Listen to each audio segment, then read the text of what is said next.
Hello दोस्तों, मेरा नाम विशाल सोलोने Patil, customs and central excise inspector CGL 17। और आज हम स्पीड टाइम डिस्टेंस का 6 वीडियो यहाँ पे देखने वाले हैं। और आज हम रेशो से रिलेटेड सारे के सारे स्पीड टाइम डिस्टेंस के क्वेश्चन बहुत ही आसानी से यहाँ पे करने वाले हैं, ठीक है। और यदि आपने वीडियो को अपने सब्सक्राइब नहीं किया हुआ है, यानी अपने यूट्यूब चैनल डिफरेंट विशाल को सब्सक्राइब नहीं किया है, तो मैं आपसे रिक्वेस्ट करूँगा कि प्लीज़ सब्सक्राइब कर लेना, क्योंकि इसके पीछे का रीज़न ये है, यहाँ पे मैथमेटिक्स तो बहुत ही बढ़िया तरीके से पढ़ाया जाता है, लेकिन उससे भी एक इंपॉर्टेंट चीज़ है, यहाँ पे इंग्लिश का होकैब भी बहुत ही अच्छे से होता है। हर रोज़ सुबह 9 बजे हमारा इंग्लिश का होकैब आता है, जो कि 10 one word, 10 idiom phrases, 10 words from Barron list और 5 फ्रेजल वर्ब्स में वहाँ पे पढ़ाता हूँ। जो वन वर्ड इडियम्स होते हैं वो मैं यमी पब्लिकेशन से कराता हूँ, और जो बैरन का लिस्ट है वो तो पूरे होकैब का सोर्स है। आपके मार्केट में जितने भी होकैब से रिलेटेड जितने भी बुक्स है, सारे के सारे बुक्स ने बैरन की लिस्ट से वर्ड्स लिए होते हैं और वो बुक्स बनाते हैं। तो बैरन का लिस्ट तो सोर्स है। यदि आप बैरन की लिस्ट से होकैब करते हैं तो आपका होकैब सबसे बढ़िया रहेगा पूरे इंडिया में।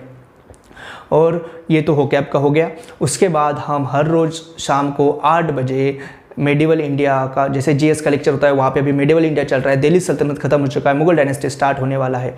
तो हमारा जो जीएस है वो भी पूरा आप देख लेना, कहीं पे भी किसी भी यूट्यूब चैनल पे इतना अच्छे से किसी ने भी फ्री में जीएस नहीं पढ़ाया हुआ है, इतना अच्छे से हम वहाँ पे जीएस कर रहे हैं। यदि आपको कुछ भी ऐसा लग रहा है कि ये चीज़ें में कुछ भी कन्फ्यूजन है, तो प्लेलिस्ट अवेलेबल है, वहाँ पे हम मेडिवल इंडिया का प्लेलिस्ट है, उसके बाद हमारा होकैब का प्लेलिस्ट है, टाइम एंड वर्क का प्लेलिस्ट है, स्पीड टाइम डिस्टेंस का प्लेलिस्ट है, मोटिवेशन का प्लेलिस्ट है, और हमारा वैदिक मैथमेटिक्स का भी प्लेलिस्ट है।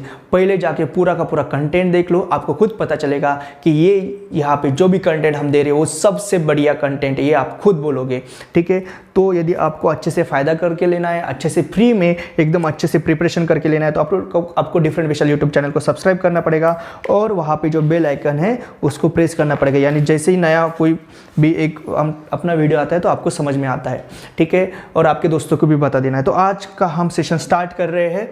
तो देखो, सेशन स्टार्ट करने से पहले मैं आपको कुछ नॉर्मल एक सिंपल सी चीज़ें बताता हूँ। जैसे बेसिक कंसेप्ट मान लो, है ना, speed into time is equal to क्या होता है, तुम्हारा डिस्टेंस, ये तो आपको पता ही है, ठीक है। तो मुझे बताओ, यदि डिस्टेंस यदि कांस्टेंट है, डिस्टेंस यदि भाई कांस्टेंट है, तो सिंपल सी बात है, स्पीड और टाइम क्या होते हैं, इनवर्सली प्रोपोर्शनल होते हैं। डिस्टेंस यदि कांस्टेंट है तो स्पीड और टाइम क्या रहेंगे, इनवर्सली प्रोपोर्शनल रहेंगे, क्योंकि स्पीड इनटू टाइम यदि कांस्टेंट है तो सिंपल सी बात है, ये दोनों कैसे रहेंगे, इनवर्सली प्रोपोर्शनल रहेंगे। यानी जो स्पीड का रेशो रहेगा उसका उल्टा रेशो टाइम करेगा। यानी S1:S2 यदि रहेगा तो तुम्हारा क्या रहेगा, ये T2:T1 रहेगा। ये मैं जो सामने क्वेश्चन आएंगे उसमें और अच्छे से आपको मैं बताऊंगा, उसका टेंशन मत लो। अभी सिर्फ ये याद रखना है आपको, जो स्पीड का रेशो रहेगा वो कैसे रहेगा, टाइम का रेशो का उल्टा रहेगा, यदि क्या है, डिस्टेंस कांस्टेंट है। सेम चीज, ठीक है, ये आपने लिख लिया होगा, यहाँ पे लिख लेना डिस्टेंस कांस्टेंट।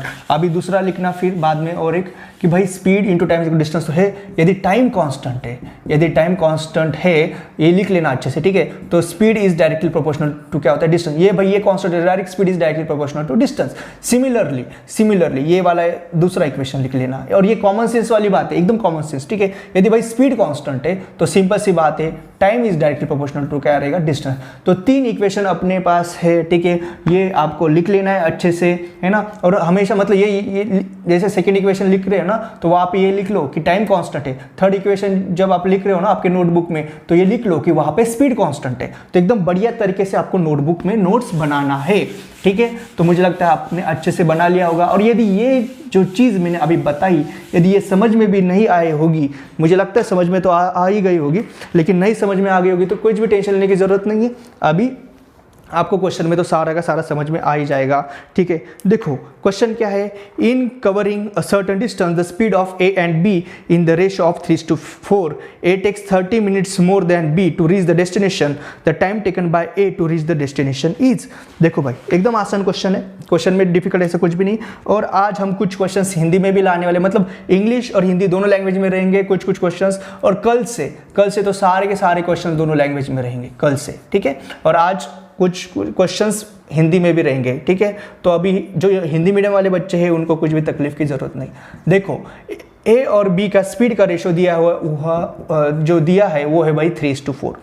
और उन्होंने क्या दिया है, डिस्टेंस सेम है। देखो क्वेश्चन में आप पढ़ लो, डिस्टेंस दोनों भी जो ए और बी दोनों भी सेम डिस्टेंस कवर कर रहे हैं, ठीक है। और उन्होंने ये बोला है कि भाई ए को जो है, ए को 30 मिनट्स एक्स्ट्रा लगता है क्योंकि ए का स्पीड कम है तो उसको टाइम ज़्यादा लगेगा, ठीक है भाई। डिस्टेंस यदि कांस्टेंट है, speed into time is equal to distance, जो चैप्टर का नाम है वही तो फॉर्मूला है। यदि डिस्टेंस कांस्टेंट है तो आपको पता है स्पीड और टाइम क्या होता है, इनवर्सली प्रोपोर्शनल होता है, जो कि मैंने अभी थोड़ी देर पहले बताया था। तो टाइम का रेशियो क्या होता है भाई, 4:3 होता है।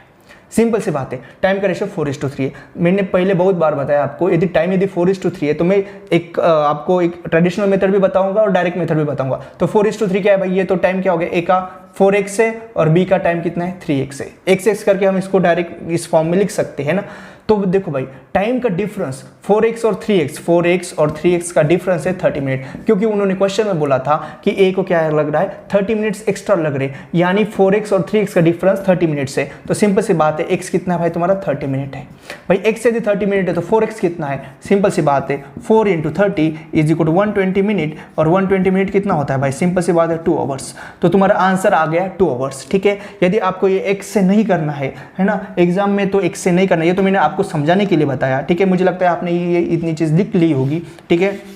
और नोट्स अच्छे से बना लेना है, और मैं बोलूँगा कि आप ब्लू और सारे मतलब अलग अलग colours, red blue black colour use करके नोट्स बनाओगे तो और अच्छा है। देखो ये 4:3 है, मैं डायरेक्ट कैसे कर सकता हूँ इस चीज़ को, 4 - 3 कितना होता है 1, यानी 1 जो है वो ये क्या है तुम्हारा 30 मिनट है, क्योंकि दिया हुआ है ना 1 यदि तुम्हारा 30 है, तुम्हें पूछा है ए का टाइम, यानी तुम्हें 4 की वैल्यू पूछी, तो 4 कितना रहेगा, सिंपल है भाई, क्रॉस मल्टीप्लिकेशन 4/1, 30 × 4 कितना होता है भाई 120 मिनट, और 120 मिनट कितना होता है 2 आवर। ये आप डायरेक्ट भी कर सकते हो, है ना। दोनों मेथड आपके पास होनी चाहिए, आपके पास ट्रेडिशनल मेथड भी होनी चाहिए और ये भी चीज़ें होनी चाहिए, ठीक है। तो मुझे लगता है आपको ये क्वेश्चन आ गया होगा। क्वेश्चन में ऐसे डिफिकल्ट कुछ भी नहीं था, ठीक है, एकदम आसान क्वेश्चन था। मुझे लगता है आपने क्वेश्चन एकदम आसानी से सॉल्व कर लिया होगा, ठीक है।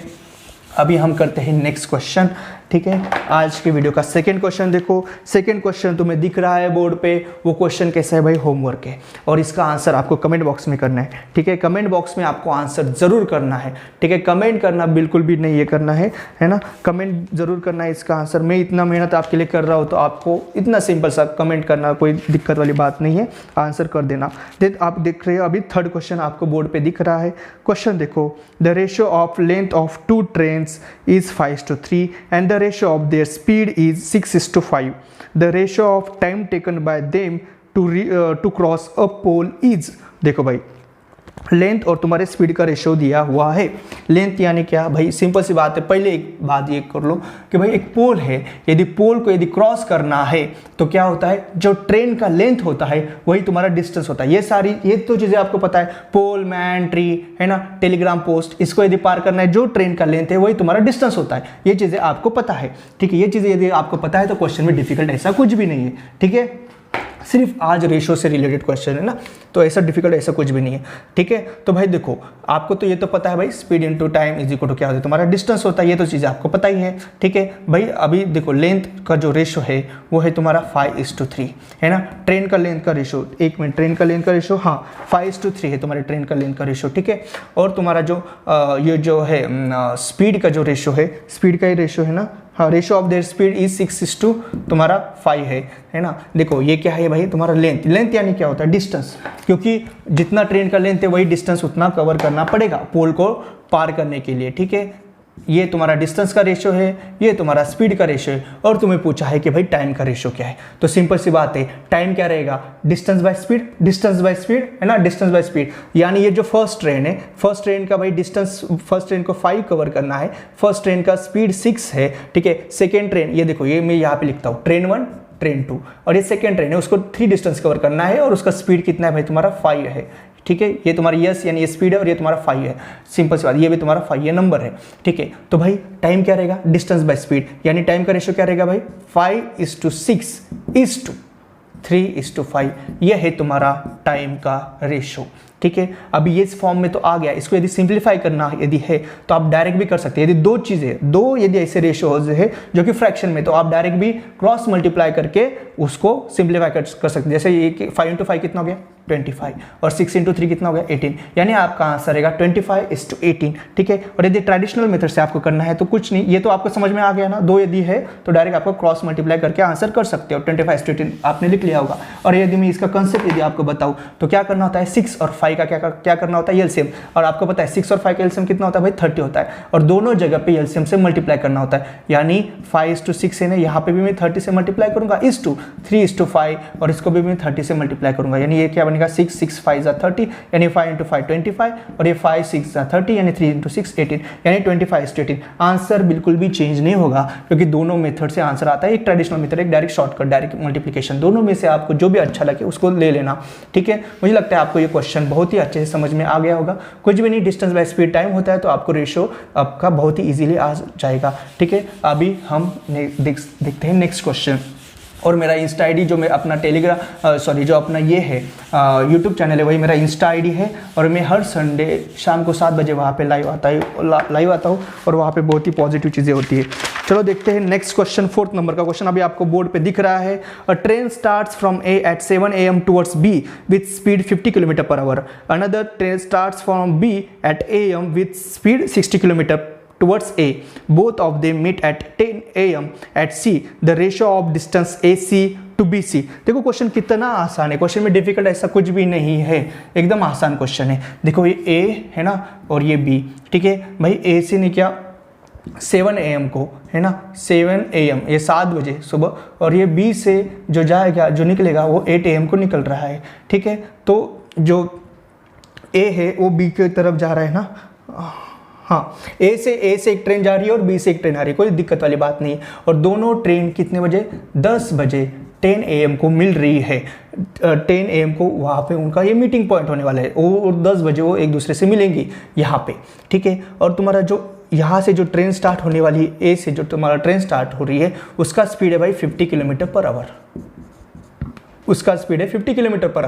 और जो बी से ट्रेन स्टार्ट हो रही है उसका स्पीड है भाई 60 km/h। देखो क्वेश्चन कितना आसान है, और ये सारे के सारे क्वेश्चन प्रीवियस ईयर के हैं भाई, है ना, मतलब एसएससी ऐसे ही क्वेश्चन पूछता है।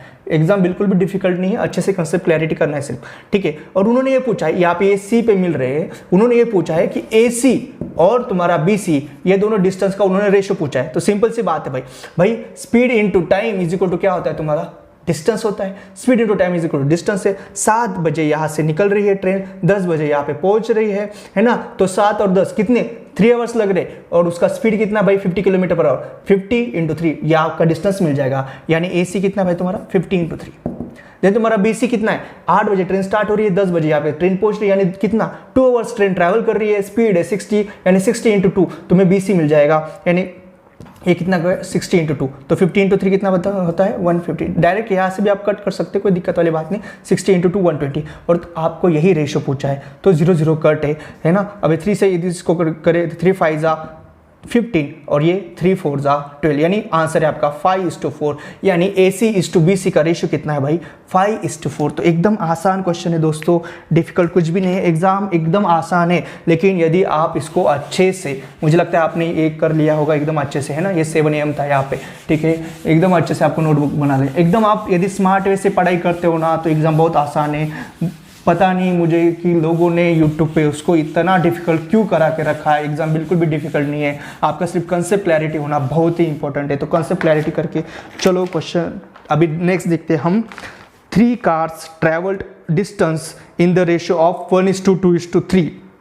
If the ratio of the time of travel is 3:2:1, then the ratio of their speed is। मैं हर टाइप के क्वेश्चन यहाँ पे कराता हूँ और पूरा टाइप वाइज कराता हूँ ना, तो उसकी वजह से कुछ भी दिक्कत नहीं आती। ठीक है, देखो भाई 3 cars है ना, उनका जो है अपना, मैं यहाँ पे अभी लिख लेता हूँ क्वेश्चन को।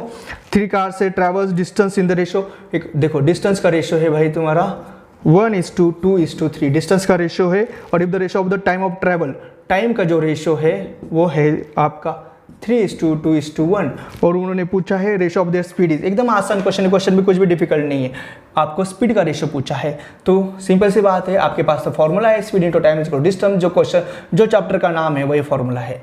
ठीक है, डिस्टेंस का रेशो है, टाइम का रेशो है। अभी थोड़ी देर पहले हमने ऐसी चीजें की थी। ठीक है, तो स्पीड क्या रहेगी, डिस्टेंस अपॉन टाइम। स्पीड क्या रहेगी, डिस्टेंस अपॉन टाइम, यानी स्पीड का जो रेशो रहेगा वो क्या रहेगा 1/3, 2 डिवाइडेड बाई 2 यानी डायरेक्ट 1 भी लिख सकते हो, 3 डिवाइडेड बाई 1 यानी 3 भी लिख सकते हो। तो ये क्या हो गया 1/3 इज टू 1:3। और ये इसी रेशो को यदि मुझे सिंप्लीफाई करना है तो मैं डायरेक्ट 3 से मल्टीप्लाई करके भी दे सकता हूँ, लेकिन कुछ नहीं, मैं उसको आपको ट्रेडिशनल मेथड से भी बताता हूँ।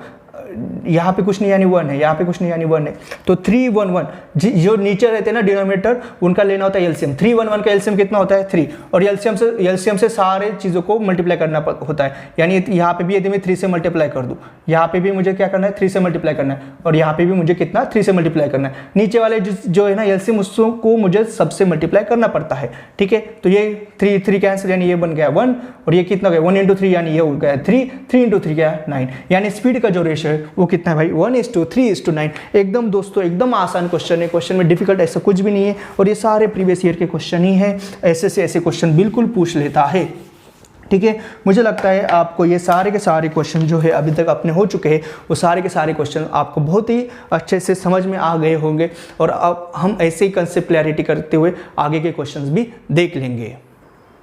तो दोस्तों अभी हम नेक्स्ट क्वेश्चन देखेंगे। क्वेश्चन देखो, It takes 8 hours for a 600 kilometer journey. If 120 kilometer is done by train and the rest by car, it takes 20 minutes more if 200 kilometer is done by train and the rest by car. The ratio of the speed of the train to that of the car is. देखो बहुत ही बढ़िया question है, एकदम बढ़िया question. देखो total क्या है भाई 600 किलोमीटर की जर्नी है, टोटल जर्नी है तुम्हारी 600 किलोमीटर की टोटल जर्नी है, ठीक है। उसमें से क्या हुआ था 120 किलोमीटर जो है, 120 किलोमीटर जो है वो दो कंडीशन है अपने पास, एक फर्स्ट कंडीशन एक सेकेंड कंडीशन, ठीक है। तो फर्स्ट कंडीशन में क्या हुआ था 120 किलोमीटर था जो हमने ट्रेन से ट्रैवल कर लिया था। देखो पहले तो क्या होता है speed into time is equal to distance, ये तो आपको पता है ना। तो जो तुम्हारा डिस्टेंस बाय स्पीड क्या देगा तुम्हें टाइम देगा, ठीक है। और उन्होंने बोला कि ये 600 किलोमीटर का टोटल जर्नी ना वो टोटल 8 आवर में किया हुआ है फर्स्ट कंडीशन में। तो फर्स्ट कंडीशन में 120 किलोमीटर उन्होंने ट्रेन में किया था, तो 120/t, टी क्या है स्पीड है ट्रेन का, प्लस ये देगा तुम्हें ट्रेन को कितना टाइम लग रहा है वो टाइम देगा। फिर रिमेनिंग जर्नी यानी 600 में से 120 चला गया यानी 480 किलोमीटर कार से ट्रैवल किया यानी 480/c क्या देगा तुम्हारा कार का टाइम देगा। तो ट्रेन का टाइम प्लस कार का टाइम टोटल कितना रहेगा, टोटल जर्नी का टाइम यानी टोटल रहेगा 8, ठीक है। इतना आसान है। अभी उन्होंने क्या बोला था कि जो नेक्स्ट जर्नी है उसमें क्या किया था, मतलब कंडीशन में क्या किया था, ये 600 किलोमीटर में से 200 किलोमीटर उन्होंने ट्रेन से ट्रैवल कर लिया था। यानी ये ट्रेन का टाइम क्या हो गया 200/t। मैं यही कर रहा हूँ सिर्फ t is equal to distance by speed, बस इतना ही कर रहा हूँ। प्लस अभी रिमेनिंग कितना है 200 तो चला गया यानी रिमेनिंग कितना है तुम्हारा 400 बाय कार, ये कार का टाइम हो गया। और इस सेकेंड कंडीशन में उन्होंने बोला था कि 20 मिनट्स एक्स्ट्रा लगने वाले, यानी 8 आवर्स तो लगने ही वाले प्लस 20 मिनट्स। देखो 20 मिनट्स यानी आवर में कन्वर्ट करने के लिए क्या करते हैं हम 20/60 यानी 1/3 आवर, है ना। यानी 8 + 1/3 आवर लगने वाले। इसको कैलकुलेट करो 8 3 मतलब 24 + 1 25, तो ये क्या हो जाएगा भाई 25/3। 8 + 1/3 कितना होता है 25/3। मैं डायरेक्ट लिख रहा हूँ यहाँ पे, नोट्स आपको अच्छे से बनाना है। ये दो इक्वेशन हमें सॉल्व करने। अब क्या होता है बहुत बार क्या होता है बच्चे क्या होते हैं 1/t 1/c ऐसे कुछ आ गया ना तो डर जाते हैं एकदम। तो भाई कुछ भी डर नहीं करने, एकदम इजी कैलकुलेशन है, ठीक है। मैं बताता हूँ, पहले तो हम इसको क्या करते हैं थोड़ा सिंप्लीफाई कर लेते हैं। एकदम इजी कैलकुलेशन, कुछ भी डरने की जरूरत नहीं। 25 है ना, देन तुम्हारा 25 8 × 200, 25 16 × 400, ठीक है। ये तो हो गया। और देखो यार टेबल बहुत ही अच्छे से तुम्हें आना चाहिए, ठीक है। नहीं ऊपर भी करते तुम 8, तुम्हें पता है 15 8 × 120 होता है ना, तो उससे आ गया। और ये तुम्हारा 60, 8 से यदि आप 480 को डिवाइड करोगे तो तुम्हें 60 आता है, ठीक है। मेरे कैलकुलेशन फास्ट है, ठीक है, इसलिए मैं डायरेक्ट कर सकता हूँ। आपके भी कैलकुलेशन फास्ट हो जाएगी, वैदिक मैथमेटिक्स की सीरीज देखा करो, ठीक है, उससे हो जाती है कैलकुलेशन फास्ट, ठीक है। अभी ये आ गया। अभी मैं बताता हूँ क्या करना होता है, इससे डरना नहीं होता है, ठीक है भाई। देखो 1/t इज इक्वल टू क्या करना होता है आपको x लिखना होता है, ठीक है। और 1/c आप लिखो y, और इसको ध्यान में रखो, ठीक है, इसको ध्यान में रखो, इसको छोड़ो मत। 1/t is equal to x है, 1/c is equal to y, ठीक है। यानी ये वाला इक्वेशन क्या हो जाएगा 15/t है ना, 1/t is equal to x यानी ये क्या हो जाएगा 15x हो गया ना, कितना आसान। 1/c is equal to y ना, तो ये क्या हो जाएगा 60y इज इक्वल टू यहाँ पे कुछ नहीं यानी 1। देखो इसको सिंप्लीफाई फॉर्म में यहाँ पे लिख रहा हूँ, ठीक है। 1/t is equal to x है ना, तो ये क्या हो जाएगा 8x plus 1/c is equal to y है ना, तो ये क्या हो जाएगा 16y इज इक्वल टू यहाँ पे क्या बचा है 25 गया था लेकिन 3 तो नीचे था यानी इज इक्वल टू 1/3। अभी ये दो इक्वेशन हमें करने हैं सॉल्व। और हमने 8 9 10 स्टैंडर्ड में कभी तो भी ऐसे इक्वेशन हमने सॉल्व किए थे, ठीक है, ये इक्वेशन सॉल्व की थी। इस ऐसे यदि दो इक्वेशन यदि आपके सामने यदि आते हैं तो क्या करना होता है, सिंपल सी बात है, कोई तो भी एक, जैसे ये x है ना, इसको जो ये कांस्टेंट पार्ट है ये दोनों इक्वल करना होता है, या तो x का वैसे कर लो या तो y का कर लो आपके हिसाब से, ठीक है। फिर क्योंकि उसको माइनस कर लेंगे हम, तो वो जैसे मान लो x का यदि ये कांस्टेंट पार्ट है, यदि इसको हमने इक्वल कर लिया और फिर ये दो इक्वेशन को यदि हम माइनस करते हैं तो ये वाला पार्ट चला जाएगा, सिर्फ y बचेगा और हम इसको इक्वेशन इजीली सॉल्व कर सकते हैं। और हमेशा याद रखना, यदि दो वेरिएबल है और दो इक्वेशन है तो इक्वेशन हमेशा सॉल्व होता है, ठीक है, ये वाली चीज़ है। तो देखो मैं क्या करता हूँ, जैसे मान लो मैं क्या करता हूँ, इसके x के जो कांस्टेंट टर्म है x के बाजू में, उसको मैं क्या करता हूँ, इक्वल कर लेता हूँ। तो क्या करना पड़ेगा मुझे, 8 जो है इसको क्या करना पड़ेगा, इसको इंटू 15 करना पड़ेगा। ये सारी चीज़ें आपको पता भी होगी, है ना। 8 को मैं इंटू 15 करूँगा और ये 15 को मैं 8 करूँगा तो ये क्या हो जाएगा, 8 इंटू 15, ये भी 15 इंटू 8, यानी x का कोएफिशिएंट सेम है, ठीक है। लेकिन ये जो 8 होता है ना, सिर्फ 15 को मल्टीप्लाई नहीं करता,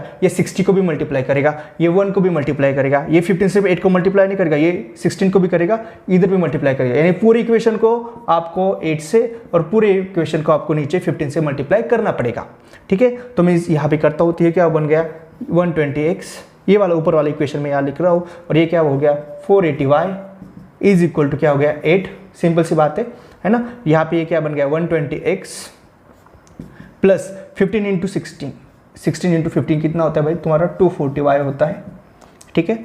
और ये क्या हो गया तुम्हारा 15 से मल्टीप्लाई करोगे यानी 15/3 क्या होता है तुम्हारा 5 होता है, ठीक है। अभी ये दो इक्वेशन ये मुझे करने सॉल्व, मुझे लगता है आपने इतना सारा लिख लिया होगा, तो मैं क्या करता हूँ यहाँ से ये सारा मिटाता हूँ, ठीक है। आप नोट्स तो बना ही रहे हो, ठीक है, अच्छे से पढ़ाई करना है, लाइक कमेंट शेयर तो करना है, बिल्कुल भी ये नहीं करना है कि, है ना, एकदम अच्छे से पढ़ाई करना है। देखो ये दो इक्वेशन में यहाँ पे लिख लेता हूँ, 120x plus 480y is equal to 8 और 120x plus 240y is equal to तुम्हारे 5।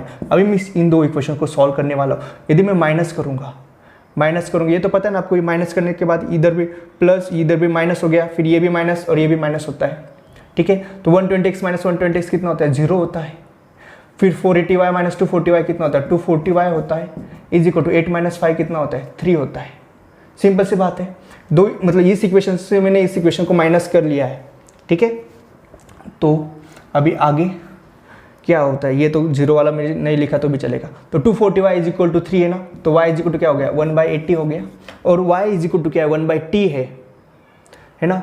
y is equal to y is equal to क्या है 1/c है, y is equal to 1/c है, और c क्या है कार का स्पीड है, पता है ना आपको। यानी यदि y इज इक्वल टू 1/80 तो तुम्हारा 1/y कितना होगा 80 होगा, और 1/y ये तो पता चल गया ना आपको, y is equal to 1/c, यानी यहाँ से आपको डायरेक्ट पता चल गया कि c is equal to 80 kilometre per hour, ये क्या है भाई तुम्हारा कार का स्पीड है। सिंपल सी बात है, ठीक है। अभी कोई भी इक्वेशन में y is equal to 1/80 put करके यहाँ पे x का भी वैल्यू आ जाएगा, एकदम आसानी, कोई भी इसमें डालो या इसमें डालो, जैसे मैं डालता हूँ मान लो इसमें करता हूँ, इसमें, ठीक है। तो क्या हो गया 120x प्लस 240y, y कितना है भाई 80 है ना, इज इक्वल टू है मेरा 5, ये क्या हो गया 3 हो गया, यानी ये 3 उधर जाएगा तो 5 माइनस 3 इज इक्वल टू 2 लिखेगा, तो 120x इज इक्वल टू क्या हो गया 2 हो गया। सिंपल सी बात है ना। ये c is equal to car का स्पीड आपके पास है अभी, c is equal to 80 kilometre per hour, यहाँ पे मैं लिख लेता हूँ c is equal to 80 kilometre per hour, है ना, कार का ये स्पीड है, ठीक है। सिंपल सी बात है। x इज इक्वल टू क्या हो गया 2/120 यानी 1/60, x इज इक्वल टू 1/60, और x क्या है 1/t है, यानी इसका मैं रेसिप्रोकल करूंगा तो मुझे ट्रेन का स्पीड मिलेगा, यानी ट्रेन का स्पीड है भाई 60 किलोमीटर पर आवर।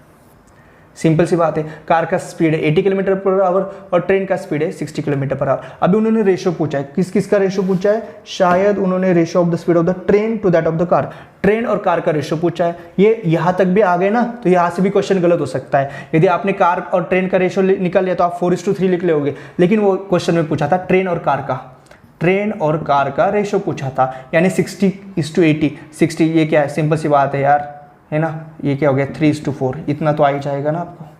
तो ट्रेन और कार का जो रेशो है स्पीड का वो कितना है 3:4 है, ठीक है। क्वेश्चन बहुत ही आसान है, आपको कंसेप्ट क्लैरिटी होना बहुत ही ज़रूरी है। देखो ये सिंपल से फॉर्मूला पे हम कितने क्वेश्चन कर रहे हैं, ठीक है, और एकदम कंसेप्ट क्लैरिटी बहुत इंपॉर्टेंट होती है एग्जाम में, ठीक है। मुझे लगता है आपने ये लिख लिया होगा, ठीक है ना।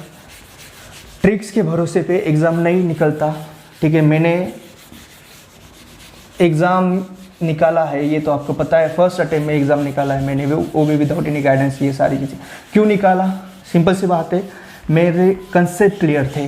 तो कंसेप्ट क्लैरिटी बहुत ही इंपॉर्टेंट होती है। ये ट्रिक्स वगैरह के चक्कर में एग्जाम हॉल में कभी भी ये ट्रिक्स अभी आपको याद नहीं आती। और मैं भी वैदिक मैथमेटिक्स में उतना ही बताता हूँ जितना एग्ज़ाम में आप कर सकोगे, है ना। तो इसलिए बहुत ही अच्छे से आपको मैंने जो बोला उसका नोट्स बनाना है। देखो क्वेश्चन देखो next, the speeds of 3 cars are in the ratio of 1:3:5। The ratio among the time taken by this cars to travel the same distance कितना है, 135, है ना। देखो किसका रेशियो है वो, द रेशियो ऑफ स्पीड्स, ठीक है, और डिस्टेंस सेम है और टाइम का रेशियो पूछा है। स्पीड्स एकदम आसान क्वेश्चन है। स्पीड्स का रेशियो 1:3:5, 3 कार है ना, उनका स्पीड का रेशियो 1:3:5, ठीक है। डिस्टेंस सेम ट्रैवल करने वाले हैं और उन्होंने पूछा भाई टाइम का रेशियो बताओ हमें। कितना आसान क्वेश्चन है, क्वेश्चन में कुछ भी नहीं है। देखो speed into time is equal to distance होता है, जो तुम्हारा चैप्टर का नाम है वही तुम्हारा फॉर्मूला का नाम है, ठीक है। तो मुझे बताओ यदि डिस्टेंस कांस्टेंट है तो मैंने बोला था स्पीड और टाइम कैसे हो गए, एक दूसरे के क्या होते हैं, वो रेसिप्रोकल होते हैं ना, इनवर्सली प्रोपोर्शनल होते हैं स्पीड और टाइम, यानी रेशियो क्या हो जाएगा, उल्टा हो जाएगा, ठीक है। तो स्पीड का रेशियो 1:3:5 है, ठीक है। तो क्या करो, ये क्या हो जाएगा तुम्हारा 1/3:1/5, ठीक है। अभी इसको क्या कर लो तुम, इसको क्या कर लो, एलसीएम निकालो। 135 का एलसीएम मैंने बोला था ना, मल्टीप्लिकेशन करना होता है। 135 का एलसीएम कितना होता है भाई, 15 होता है। तो यहाँ पे इंटू 15 इंटू 15 इंटू 15, यानी ये क्या बन जाएगा 15। यहाँ पे मैं इंटू 15 करूँगा ना ऊपर, है ना, तो ये क्या बन जाएगा 15। यहाँ पे फिर मैं इंटू 15 करूँगा तो 3 5 जा, यानी ये 5 बन गया। यहाँ पे इंटू 15 करूँगा तो 5 3 जा, यानी 15 5 3, ये क्या है तुम्हारा टाइम का रेशियो है, ठीक है। यहाँ पे ऐसी गलती मत कर लेना कि स्पीड का रेशियो 1:3:5 है तो टाइम का रेशियो 5:3:1, ऐसा नहीं होता है। ये होता है 1/1 1/3 1/5, ऐसे करना पड़ेगा आपको यदि टाइम का रेशियो निकालना है। तो टाइम का रेशियो क्या रहेगा, ये सिंप्लीफाई करके 15 5:3, ये तो रेशियो प्रोपोर्शन का कंसेप्ट है और ये मैं आपको रेशियो प्रोपोर्शन में भी पढ़ाऊंगा और अभी भी मैंने बता दिया है, कुछ भी कन्फ्यूजन नहीं है। देखो कैसे एकदम आसान क्वेश्चन है। अभी रेशियो से रिलेटेड सारे क्वेश्चन हमारे हो चुके हैं, ठीक है। अभी हम थीव से रिलेटेड जो क्वेश्चन है ना वो आगे देखेंगे और बहुत ही इजी वे से देखेंगे और आपका एग्जाम 100% निकलने और आप टॉपर बनने वाले। अभी हम देखेंगे थीव से रिलेटेड क्वेश्चंस। तो दोस्तों अभी हम नेक्स्ट क्वेश्चन देखेंगे थीव से रिलेटेड, रिलेटिव स्पीड से रिलेटेड क्वेश्चन। देखो, thief is noticed by a policeman from a distance 200 metre. The thief starts running and the policeman chases him. The thief and the policeman run at the rate of 10 km/h and 11 km/h respectively. What is the distance between them after 6 minutes? देखो भाई एकदम आसान question है, question में difficult ऐसा कुछ भी नहीं है। देखो जैसे क्या हो गया, यहाँ पे ये थीफ था, ठीक है, यहाँ पे पुलिसमैन था, ठीक है। तो क्या हो गया, 200 मीटर का उनके अंदर दोनों में डिस्टेंस था। ये डिस्टेंस है 200 मीटर। तब पुलिसमैन देखता है थीफ को, थीफ देखता है पुलिसमैन को। तो थीफ क्या जाता है, डर जाता है, वो भागने लगता है, ठीक है। उसका स्पीड है भागने का 10 km/h और पुलिसमैन भी ऑफकोर्स उसको पकड़ेगा और पुलिसमैन का स्पीड है 11 km/h। और क्वेश्चन में पूछा है कि 6 मिनट के बाद इन दोनों में अंतर कितना है, डिस्टेंस कितना है। इतना सिंपल सा इजी सा क्वेश्चन है। देखो आज कुछ क्वेश्चन हिंदी में नहीं दिखेंगे, ठीक है, लेकिन कल से हम ट्राई करेंगे कि पूरे के पूरे क्वेश्चन हिंदी में आ जाए, ठीक है। कोई डरने वाली बात नहीं है, उस पर हम बहुत ही अच्छे से प्रयास कर रहे हैं उसके लिए। तो देखो क्वेश्चन बहुत ही आसान है, ठीक है। हिंदी और इंग्लिश दोनों मीडियम में रहने वाले हैं कल से क्वेश्चन, ये हम ट्राई करने वाले हैं, मैक्सिमम होके रहेगा ऐसा लग रहा है, ठीक है। देखो जैसे 200 मीटर दोनों के अंदर डिस्टेंस है। देखो इसमें रिलेटिव स्पीड का कंसेप्ट है। रिलेटिव स्पीड का मैंने बहुत ही अच्छे से आपको कंसेप्ट बताया था। यदि वो देखो सेम डायरेक्शन में जा रहे हैं, ऑफ कोर्स थीफ से ये डायरेक्शन में यदि जाएगा, पुलिसमैन भी वही डायरेक्शन में आएगा, ठीक है, क्योंकि वो दूर भाग रहा है ना पुलिस से। तो रिलेटिव स्पीड क्या होता है, यदि सेम डायरेक्शन में है तो रिलेटिव स्पीड होती है भाई S1 माइनस S2, यानी 11 माइनस 10, यानी 1 km/h इनकी रिलेटिव स्पीड है। और मैंने बोला था रिलेटिव स्पीड में हम क्या करते हैं, दूसरी कंडीशन आ जाती है, जिसका स्पीड कम है उसको क्या करते हैं 0 km/h, यानी रिलेटिव स्पीड में ये हो जाएगा कि ये जो थीफ है वो स्टेशनरी है और जो पुलिस है उसको हम देते थे रिलेटिव स्पीड, यानी जिसकी स्पीड ज़्यादा है उसको हम रिलेटिव स्पीड दे देते हैं। यानी पुलिस को पुलिस की स्पीड होगी 1 किलोमीटर पर आवर। ये मैंने आपको बताया था रिलेटिव स्पीड में, और दोनों में अंतर है 200 मीटर। अभी ये ऐसा क्वेश्चन बन गया, और अभी क्वेश्चन बहुत ही आसान है। उन्होंने पूछा कि 6 मिनट के बाद दोनों के बीच में कितना डिस्टेंस है। तो पहले हम निकालते हैं कि 1 किलोमीटर पर आवर स्पीड से 6 मिनट में पुलिस कितना भागेंगे, पुलिस अपने ऑफिसर है वो कितने भागेंगे। तो सिंपल सी बात है भाई, 1 किलोमीटर पर आवर है, इसको मैं क्या करता हूँ, पहले मीटर पर सेकंड में कन्वर्ट करता हूँ, और यदि किलोमीटर पर आवर को मीटर पर सेकंड में कन्वर्ट करना होता तो क्या करते हैं हम 5/18 से मल्टीप्लाई करते हैं, यानी 1 × 5/18, यानी ये स्पीड कितनी है पुलिस की 5/18 मीटर पर सेकेंड है। ठीक है, और 6 मिनट ये कितना, मतलब 1 सेकेंड में 5/18 मीटर जा रहा है। ठीक है, और 6 मिनट मतलब कितना, देखो यूनिट बहुत इंपॉर्टेंट है। यहाँ पे क्या है, स्पीड मीटर पर सेकेंड में ना, तो टाइम भी सेकेंड में होना चाहिए। और आपके पास फॉर्मूला है speed into time is equal to distance. यहाँ पे मेरे पास स्पीड है, टाइम में यहाँ से सेकेंड में कर लूँगा, 6 मिनट यानी 6 × 60 यानी 360 सेकेंड्स। ठीक है, यानी 360 सेकेंड में कितना जाएगा, speed into time is equal to distance. तो स्पीड है 5/18, टाइम है तुम्हारा 360, हमारे पास डिस्टेंस आ जाएगा 18 × 1 = 18, 18 × 2 = है ना, तो ये 20 होगा, 20 × 5 यानी 100 मीटर। यानी सिंपल सी बात है, ये जो पुलिस है ये 100 मीटर डिस्टेंस ट्रैवल करने वाला है उस 6 मिनट में। टोटल डिस्टेंस था 200, उसमें से 100 मिनट डिस्टेंस कवर कर लिया, तो रिमेनिंग डिस्टेंस कितना है 100 मीटर। यानी इसीलिए अपना आंसर है, दोनों के बीच में जो अंतर है वो है 100 मीटर। समझ रहे हो ना, 100 मीटर ट्रैवल किया लेकिन अंतर 100 मीटर है। यदि ये 80 मीटर रहता था ना, तो दोनों के बीच में डिस्टेंस कितना है 120 मीटर। ये आप याद रखो। देखो कुछ नहीं है, रिलेटिव, देखो थीफ से रिलेटेड ये क्वेश्चन में ऐसे ही रहता है, वही सेम डायरेक्शन में ही जाते हैं हमेशा थीफ और पुलिस। कुछ नहीं, रिलेटिव स्पीड निकालना होता है ना, उनको दोनों में के डिस्टेंस हो दिया होता है। ये तो ऐसे एकदम इजीली आप इस क्वेश्चन को कर सकते हो। सिर्फ आपको याद रखना है, रिलेटिव स्पीड के एक कंसेप्ट याद रखना है। जब भी सेम डायरेक्शन में होते हैं, जिसका स्पीड कम होता है उसको हम स्टेशनरी करते हैं, और जिसका स्पीड ज़्यादा होता है उसको हम रिलेटिव स्पीड दे देते हैं। फिर क्वेश्चन बहुत ही आसान होता है, क्वेश्चन में डिफिकल्ट ऐसा कुछ भी नहीं होता है। तो कंसेप्ट क्लैरिटी बहुत ही इंपॉर्टेंट है। यदि आपके पास कंसेप्ट क्लैरिटी है तो आप कुछ भी कैसे भी क्वेश्चन कर सकते हैं। मुझे लगता है आपने ये लिख लिया होगा, एकदम अच्छे से नोट्स बना रहे होंगे आप अलग अलग पेन्स यूज़ करके। ठीक है, और मुझे आप नोट्स बिल्कुल भेज देना, है ना, जब आपके नोट्स बन जाए तो। ठीक है, एकदम बढ़िया तरीके से आप तो नोट्स बना ही रहे होगे, उसमें कुछ नहीं है। और मेरा इंस्टा आईडी है डिफरेंट विशाल, जो यूट्यूब चैनल है भाई मेरा इंस्टा आईडी है, उसमें मैं हर संडे शाम को 7 बजे लाइव आता हूँ, और पॉजिटिव चीज़ें वहाँ पे डिस्कस होती है, तो तुम्हारा वीक बहुत अच्छा जाएगा। देखो क्वेश्चन नंबर जो अभी नेक्स्ट जो है वो क्या है, तुम्हारा होमवर्क है, तुम्हें अभी दिख रहा होगा बोर्ड पे, और होमवर्क का आंसर आपको कमेंट बॉक्स में देना है। ठीक है, आपको मेहनत करना ही पड़ेगा, बिना मेहनत का कुछ नहीं होगा। चलो अभी नेक्स्ट क्वेश्चन में करता हूँ। होमवर्क का तो आपने आंसर कर दिया होगा कमेंट बॉक्स में, अभी हम करते हैं नेक्स्ट क्वेश्चन। और प्लीज़ वीडियो को डाउनलोड करके मत देखा करो, प्लीज़ वीडियो को यूट्यूब पे ही देखा करो, क्योंकि डाउनलोड करके जब आप वीडियो देखते हो ना, तो उसका वॉच टाइम यूट्यूब नहीं देता है। फिर यूट्यूब को लगता है वो इतना वीडियो अच्छा नहीं, फिर वो वीडियो रिकमेंड भी नहीं होता है। यानी हम इतना मेहनत कर रहे फिर भी उसका वॉच टाइम नहीं आ रहा, क्योंकि आप वीडियो डाउनलोड करके देख रहे हो। तो प्लीज़ इट्स रिक्वेस्ट कि वीडियो आप यूट्यूब पे देखा करो, उससे वॉच टाइम भी बढ़ता है यूट्यूब का, और यूट्यूब को लगता है कि ये चैनल अच्छा है, तो इस यूट्यूब इसका वीडियो रिकमेंड भी करता है। ठीक है, तो देखो क्वेश्चन नंबर 4, सॉरी ये जो नेक्स्ट क्वेश्चन है अभी वो है, how much time does a train 50 metre long moving at 68 kilometre per hour take to pass another train 75 metre long moving at 50 kilometre per hour in the same direction. देखो बहुत ही अच्छा question है, relative speed का ही question है। ठीक है, question में क्या है भाई, पहले हम क्वेश्चन में क्या क्या है वो देखते हैं। क्या है क्वेश्चन में, तुम्हारा 50 मीटर लॉन्ग का ट्रेन है, L1 है, एक ट्रेन का लेंथ है 50 मीटर, दूसरे ट्रेन का लेंथ है 75 मीटर, है ना, दो ट्रेन है, दोनों ट्रेन का लेंथ दिया हुआ है। ठीक है, एक ट्रेन का जो स्पीड दिया हुआ है ना, मैं स्पीड S1 लिखता हूँ, वो है 68 किलोमीटर पर आवर, और दूसरे ट्रेन का स्पीड है 50 किलोमीटर पर आवर। एक का 60 है, एक का दूसरे का 50 है। ठीक है, एकदम आसान क्वेश्चन है, क्वेश्चन में डिफिकल्ट ऐसा कुछ भी नहीं है, और ये ऐसे ही ऐसे सीजन में क्वेश्चन आते हैं। ठीक है, तो ये हो गया तुम्हारा ये कंसेप्ट है। ठीक है, उन्होंने पूछा है कि ये दोनों ट्रेन एक दूसरे को यदि क्रॉस करना चाहती है तो कितना टाइम लगेगा। मैंने आपको बताया था, जब भी दो ट्रेन से, तो टोटल डिस्टेंस कितना लेना है हमें, L1 + L2, यानी दोनों ट्रेन का लेंथ का एडिशन।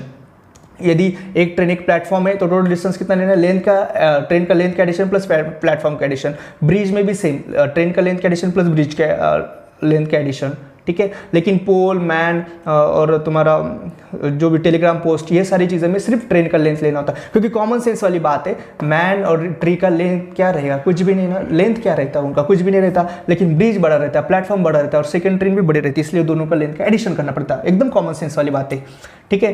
तो अपने पास तो फॉर्मूला है, speed into time is equal to distance, ठीक है। तो यदि दोनों ट्रेन एक दूसरे को क्रॉस करी, मैंने पहले भी बताया था, दोनों ट्रेन के लेंथ का एडिशन हम लेते हैं, तो डिस्टेंस कितना रहेगा 50 + 75, इतना डिस्टेंस उनको ट्रैवल करना पड़ेगा यदि वो दोनों एक दूसरे को क्रॉस करना चाहती है। स्पीड कितना है, रिलेटिव स्पीड ऑफ कोर्स आएगा, इसमें रिलेटिव स्पीड आएगा ना, तो 68 - 50, क्योंकि सेम डायरेक्शन में, तो 68 - 50 ये है। यदि आपको रिलेटिव स्पीड का कंसेप्ट नहीं समझ में आ रहा होगा तो ये देख लो, जैसे ये एक ट्रेन है और ये दूसरी ट्रेन है, ठीक है। ये तुम्हारी ट्रेन जो जा रही है 50 से जा रही है, 68 से जा रही है, ठीक है। और ये दोनों का लेंथ, ये तो ये देखो 50 75 जो भी, ठीक है। ये स्पीड है km/h, ठीक है। जब मैं रिलेटिव स्पीड में यूज कर रहा हूँ, यानी सेम डायरेक्शन में, यानी 18 km/h, यानी मैं कंडीशन क्या कर रहा हूँ, ये 50 68, यानी इसको ही मैं क्या कर रहा हूँ, सेकंड कंडीशन, मतलब जब रिलेटिव स्पीड का कंसेप्ट यूज करूँगा मैं, यानी मैं दूंगा इसको स्टेशनरी, यानी 0 km/h, यानी माने ये स्टेशनरी है और ये क्या है, ये 18 km/h से ट्रैवल कर रहा है।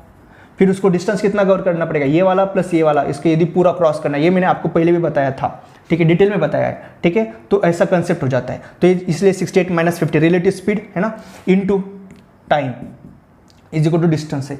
लेकिन ये आपने ये कर लिया होगा, है ना, एकदम आसान है, ठीक है। मैंने आपको कंसेप्ट भी बता दिया, बहुत ही आसान है, एकदम डिटेल में, ठीक है। ये बताओ, यूनिट बहुत ही इंपॉर्टेंट होते हैं। 68 - 50 ये क्या है, km/h, यानी ये भी km/h है, ये टाइम है, ठीक है। ये डिस्टेंस किसमें, मीटर में है ना, ये km/h, यानी यदि मुझे इसको क्या करना पड़ेगा, इसको मीटर पर सेकंड में कन्वर्ट करना पड़ेगा। सिंपल सी बात है। ये क्या है भाई, तुम्हारा 18 है, 18 km/h, मीटर पर सेकंड में कन्वर्ट करना है, तो मुझे क्या करना पड़ता है, 5/18 से मल्टीप्लाई करना पड़ता है, ठीक है। तो मैं यहीं पे कर देता हूँ, है ना। इसको मीटर पर सेकंड में कन्वर्ट करना बहुत इंपॉर्टेंट है, यूनिट का ये चेंज करना बहुत ही इंपॉर्टेंट होता है स्पीड टाइम डिस्टेंस में, यूनिट पे बहुत आपको ध्यान देना पड़ता है। तो 68 - 15 क्या हो गया, 18 × 5/18 इंटू टाइम जो लगने वाला, ये कितना है तुम्हारा 125, 18 कैंसिल है, ये कितना हो गया 5, ये क्या 25, यानी टाइम तुम्हें कितना लगने वाला है, दोनों ट्रेन को एक दूसरे को क्रॉस करना है तो 25 सेकेंड्स लगने वाले हैं। सिंपल सा क्वेश्चन, देखो दो ट्रेन का ऐसा क्वेश्चन यदि आ जाता है तो पहले तो यदि सेम डायरेक्शन में तो रिलेटिव स्पीड माइनस करना पड़ेगा, अपोजिट डायरेक्शन से यदि ट्रेन ट्रैवल करेगी तो रिलेटिव स्पीड का एडिशन होता था यहाँ पे, ठीक है। और तो दो ट्रेन से एक दूसरे को क्रॉस कर रहे तो टोटल तुम्हें डिस्टेंस दोनों ट्रेन का लेंथ का लेना होता है, फिर speed into time is distance, यही एक फॉर्मूला हम अच्छे से यूज कर रहे हैं, तो क्वेश्चन में ऐसा कुछ भी नहीं, ठीक है। तो आज हमारे क्वेश्चन यहाँ पे खत्म हो रहे। मुझे आशा है कि आपने अच्छे से नोट्स बनाए। वीडियो को लाइक कमेंट और शेयर प्लीज़ किया करो, बहुत ही इंपॉर्टेंट है वीडियो अपने यूट्यूब चैनल को ग्रोथ करने के लिए, ठीक है। मैं इतना मेहनत कर रहा हूँ तो प्लीज़ आपसे ये रिक्वेस्ट है कि वीडियो को लाइक कमेंट और शेयर ज़रूर किया करो, और आपके जो भी दोस्त हैं उनको बोलो कि यूट्यूब चैनल को सब्सक्राइब कर दे, ठीक है। Thank you so much.